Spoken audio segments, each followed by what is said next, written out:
Hello friends, આજે આપણે green પુલાવની recipe કઈ રીતે થાય તે બનાવીશું। હોટલ જેવો ગ્રીન પુલાવ આજે આપણે ઘરે બનાવીશું। મેં એક કઢાઈ લઈ લીધી છે, એમાં 2 થી 3 ગ્લાસ પાણી લીધું છે। પાણી ગરમ થઈ જાય પછી આપણે પાલકની ભાજી ધોઈને આવી રીતે નાખી દેવાની છે।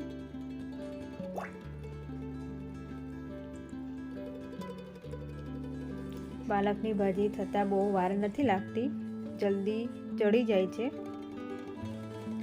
એને 2 થી 3 મિનિટ માટે આપણે ઢાંકી દેવાની છે। હવે થઈ ગઈ છે પાલકની ભાજી। હવે એક ટોપામાં આપણે કઢી લેવાની છે।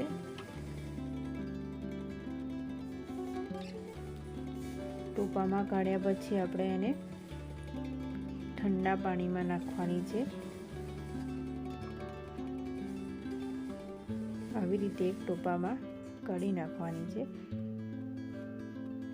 હવે એક મિક્સરનો જાર લઈ લેવાનો છે, એમાં થોડું આદું નાખવાનું છે અને 2 થી 3 લીલા મરચાં નાખી દેવાના છે આવી રીતે કાપીને।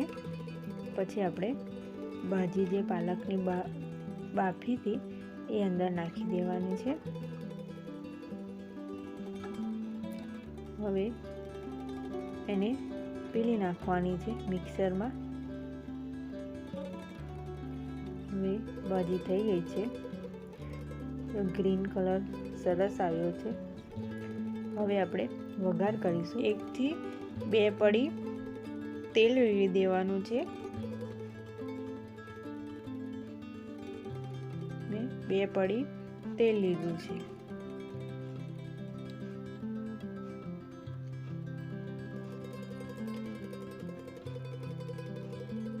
મારી ચેનલ ઉપર નવા આવ્યા હોય તો લાઈક અને સબસ્ક્રાઈબ જરૂરથી કરજો। તેલ ગરમ થવા દેવાનું છે। તેલ નાખ્યા પછી એમાં જીરું નાખવાનું છે।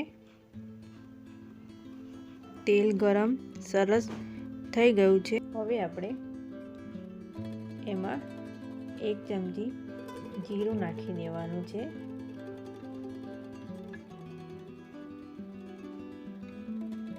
જીરું થઈ જાય પછી આપણે 2 તજના લાકડા નાખી દેવાના છે।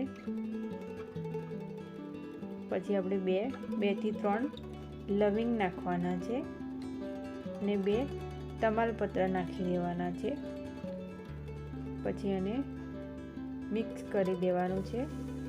હવે આપણે એમાં જે વેજીટેબલ મેં સમાર્યા હતા એ બધા અંદર નાખી દેવાના છે એક એક કરીને। ડુંગળી, ટામેટા, ગાજર અને કેપ્સિકમ, મરચાં।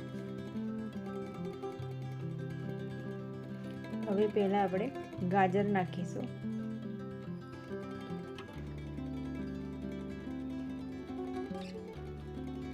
પછી આપણે કેપ્સિકમ, મરચાં નાખીશું।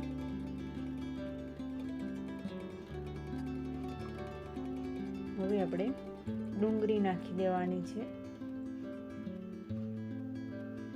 બહુ મોટી બી નહીં અને નાની પણ નહીં, એવી રીતે સમાર લેવાનું છે બધું વેજીટેબલ।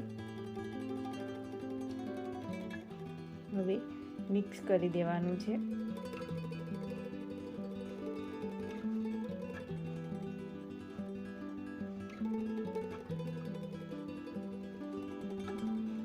હવે એને 2 થી 3 મિનિટ સુધી આપણે થવા દેવાનું છે। થોડી વાર માટે ઢાંકી દેવાનું છે એટલે બહુ જલ્દી ચડી જશે। હવે થોડું ચડી ગયું છે, બહુ થવા નથી દેવાનું।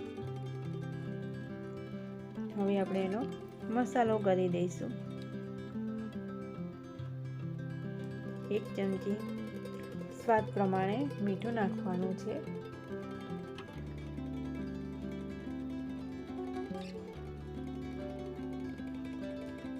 અને મેં અહીંયા પુલાવનો મસાલો લીધો છે, ગ્રીન પુલાવનો. 1 ચમચી લાલ મરચું નાખ્યું છે. મેં લીલા મરચાં પીલી નાખ્યા છે, એટલે મેં અહીંયા 1 જ ચમચી લાલ મરચું નાખ્યું છે અને 1 ચમચી હળદર નાખી દેવાની છે. પછી એને મિક્સ કરી દેવાનું છે. હવે બરાબર મિક્સ કરી દેવાનું છે. પછી આપણે પાલકની ભાજી જે ક્રોસ કરી હતી એ નાખી દેવાની છે. હવે આવી રીતે બધી નાખીને એને મિક્સ કરવાનું છે, બરાબર મિક્સ કરી લેવાનું છે. વેજીટેબલ જોડે આપણે સરસ રીતે મિક્સ કરી દેવાનું છે. અને મેં અહીંયા રાઈસ પહેલેથી જ બાફીને રાખ્યો હતો અને એની અંદર થોડા વટાણા નાખી દીધા છે, એટલે બંને જોડે સરસ બફાઈ ગયા છે. હવે આપણે એમાં મિક્સ કરી દેવાના છે.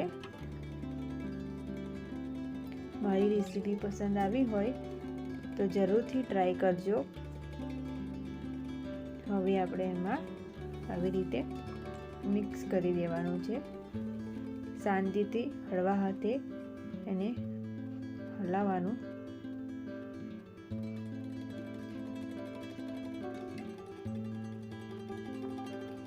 હવે આપણો ગ્રીન પુલાવ સરસ થઈ ગયો છે.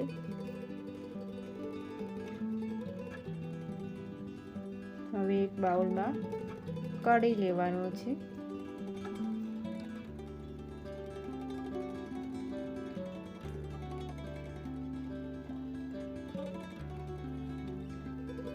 હવે આપણે એક બાઉલમાં આવી રીતે કાઢી લઈશું. હવે ગ્રીન પુલાવ રેડી થઈ ગયો છે. તમે પણ આ રેસીપી ઘરે જરૂરથી ટ્રાય કરજો. હોટલમાં જવાની પણ જરૂર નહીં પડે, એટલો સરસ ટેસ્ટી અને સરસ બને છે.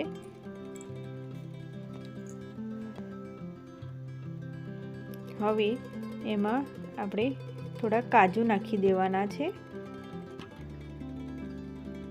આવી રીતે ઉપર થોડા નાખી દેવાના છે. મારી ચેનલ ઉપર નવા આવ્યા હોય તો લાઈક અને સબસ્ક્રાઈબ જરૂરથી કરજો. Thank you for watching.